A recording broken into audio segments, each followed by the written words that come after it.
નમસ્કાર,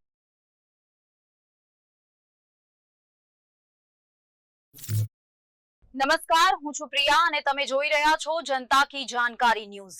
નજર કરીએ આજના સમાચાર। ધ્રાંગધ્રા શહેરના આર્ય સમાજ ખાતે આજે આર્ય સમાજનો 152મો સ્થાપના દિવસ ભવ્ય રીતે ઉજવવામાં આવ્યો હતો।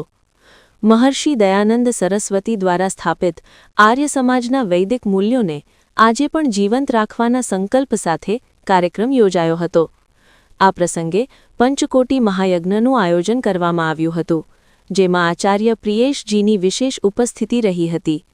યજ્ઞમાં શહેરના આગેવાનો અને મોટી સંખ્યામાં શ્રદ્ધાળુઓ જોડાયા હતા અને વૈદિક મંત્રોચ્ચાર સાથે આહુતિઓ અર્પણ કરી ધાર્મિક માહોલ સર્જાયો હતો।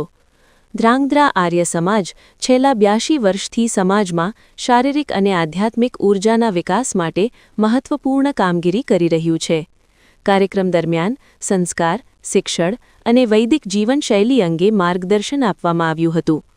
આયોજકો દ્વારા જણાવાયું હતું કે આર્ય સમાજના સિદ્ધાંતો આજના યુગમાં પણ એટલા જ પ્રાસંગિક છે અને સમાજમાં સકારાત્મક પરિવર્તન માટે આ પ્રકારના આયોજન જરૂરી છે। આ સમગ્ર કાર્યક્રમ ધર્મ, સંસ્કાર અને સામાજિક એકતાનું પ્રેરણાદાયક ઉદાહરણ બન્યો। રિપોર્ટ હિતેશ રાજપરા, ધ્રાંગધ્રા। મારું નામ લીના ત્રિવેદી છે અને હું શ્રી MM વિદ્યાલયમાં કોમર્સ ટીચર છું। ભારતમાં 152મો આર્ય સમાજનો સ્થાપના દિવસ છે અને ધ્રાંગધ્રા આર્ય સમાજ મંદિરની સ્થાપના જે છે એનો 82મો સ્થાપના દિવસ છે અને એ નિમિત્તે અહીંયા પંચકુંડી યજ્ઞનું આયોજન અને આચાર્ય શ્રી